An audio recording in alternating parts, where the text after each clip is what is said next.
last couple of weeks have really been a whirlwind. We are hosting our very first guests at Base Camp 74 today. They checked in about an hour ago. So we've been busy wrapping things up there, and we launched 4 other properties in the past 3 weeks. 3 midterm rentals and 1 new short-term rental. The whole onboarding process is something that we really have down to a science at this point. And we do have a video coming out soon with our full onboarding process. But yesterday, when we were wrapping things up at one of these new properties, I kept thinking of things that I wanted to share with you. Kylie was telling me some of these things, and in our own minds, I think they've become so normal that we don't think too much of them, but in reality, they aren't very commonplace for most people. So all of these little details kept coming to us yesterday, and we just thought, let's not wait another week. We have to tell you all of these things now. Here's a list of tips that we've never told you about operating short-term rentals. I'm so excited! Number 1, choose the location of your supply closet with your cleaning team in mind. We'll give you an example that we saw at one of the properties that we were onboarding this week. This is a 2-story house, and the second floor is a loft with a pull-out sofa. There's not a closet up there, but they had brought in these 2 big industrial type storage cabinets. The one cabinet was used as like a makeshift closet for whoever was sleeping up there, and then the other one they locked off and they were using it for supplies. But we also noticed these big cabinets off the kitchen that were unused, and they made a lot more sense to us to be supply cabinets. We decided to relocate the supply cabinet from upstairs to downstairs. This way the cleaners won't have to go up and down the stairs 50 different times during their turnover clean. It's close to the laundry room to put away clean linens. It's close to the kitchen and the bathrooms to restock supplies in there. I think in general, people may shy away from locking like cabinets with decorative fronts because they don't know how to lock them, but we've been using these magnetic child-proof locks for years, and we really like them. They're invisible from the outside, and so you'll never even notice they were there if you decided to remove them later. For those awkward double door hallway closets, we usually go for an extra long U-lock and put it around the 2 handles, or sometimes like a latch with a padlock. And then if it's a standard door, standard closet with a door, we like to use an electronic keypad handle. And we'll link all of these options in the description below. But our main tip here is to think of your cleaners when you're scouting out a supply closet location. Try and make their logistics and their workflow as easy as possible. And voila,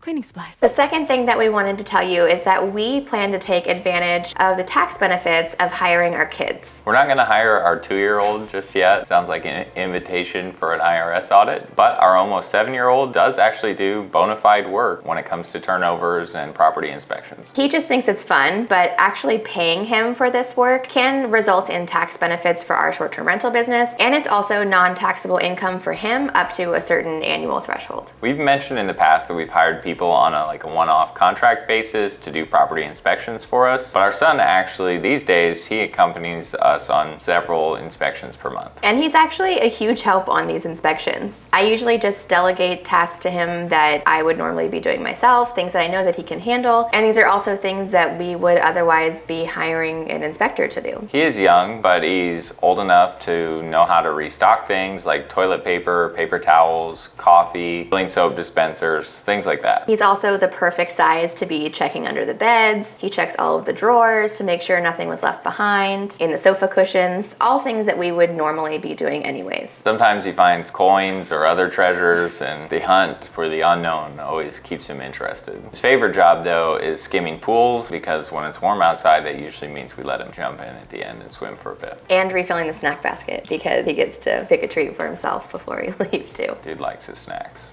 Snack break! Property setups are another area that he can be working if he wants to. Yeah, we aren't forcing him into child labor here. Like, please don't get the wrong idea. We ask, hey, do you want to help out mom and dad today? If he says yes, fine. Sometimes he just explores around or plays on the iPad. But if he does want to work, then we might as well all benefit from it. Last disclaimer, we are not tax professionals, so we're not sharing tax advice, but this is a good thing to talk about with your accountant. But we are excited to share that we will be filming a collaboration video in about 2 weeks with Ryan Bakey, who is a CPA and real estate investor, and we are going to get to pick his brain about tax strategies and all sorts of tax-related questions, specifically for property managers and co-hosts. We met Ryan last year at a short-term rental conference, and he's super knowledgeable, so be sure to turn on the notifications and don't miss that video coming up because it's really going to be value-packed information. And feel free to leave a comment below if you have a specific tax question that you'd like us to ask Ryan or a certain topic you'd like covered. If it's long or you'd prefer to remain anonymous, we'll put our email address here. It's kylieandsteven@gmail.com. You can send it there. So many questions. Tip number 3 is to make sure that you leave a spare propane tank if you have a barbecue at your property or maybe a fire pit that uses a tank. This is one thing that we'll almost always have to add when we onboard a property that's been managed by someone else before. They're almost always running with a single tank, but we really think it's a good idea to have more than one. At our property in Scottsdale that we manage remotely, and we visit that about once a quarter, I think we have like 4 or 5 propane tanks, so we are sure to never run out when a guest is there. Might be a bit overkill, but when we were first getting started there, our cleaner was charging us like pretty hefty restocking or errand fees to go fill it. And so we figured for that same money, we could just go buy an extra tank and have it sit there, and that just minimizes the time that they needed to be all refilled. And she was happy with that too. She didn't love going to get them exchanged all the time, so she would prefer to just do them all at once. Or we would do them when we got there one of our visits. Work smarter, not harder. And another thing to note, if you are in property management or maybe co-hosting, we've talked before about how we include all of the consumables in the house, like toilet paper, paper towels, shampoo. We include that in our management fee at no extra cost to the owner. Owners aren't getting like one-off restocking fees for those consumables, but we do charge for propane. Propane tank exchanges are something that will get expensed back to the client. Full transparency.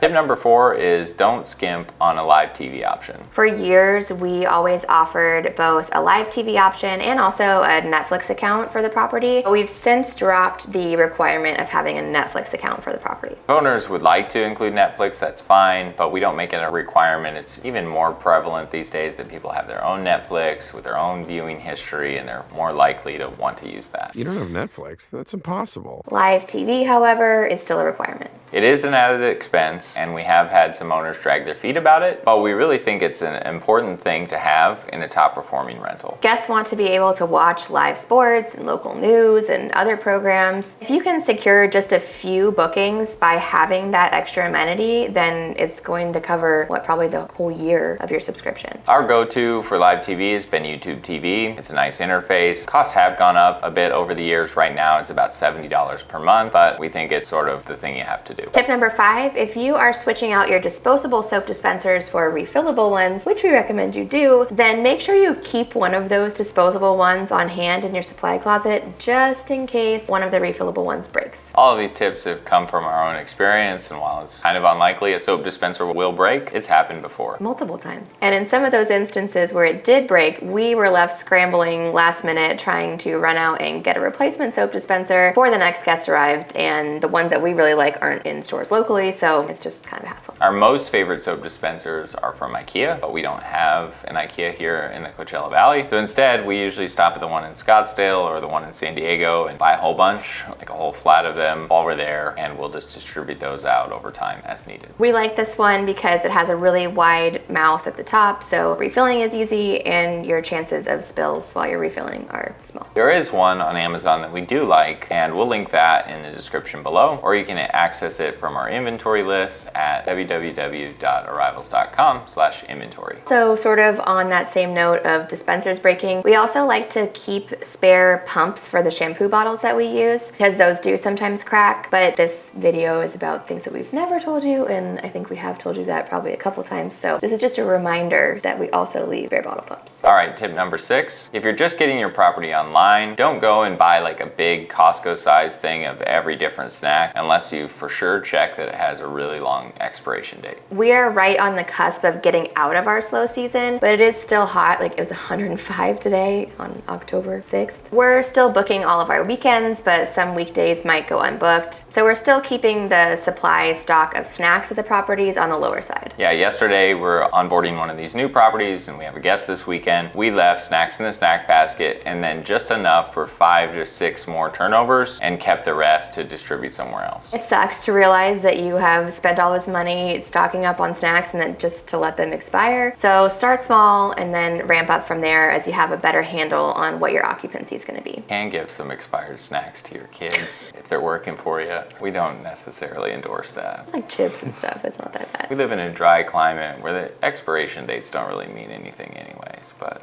here we are.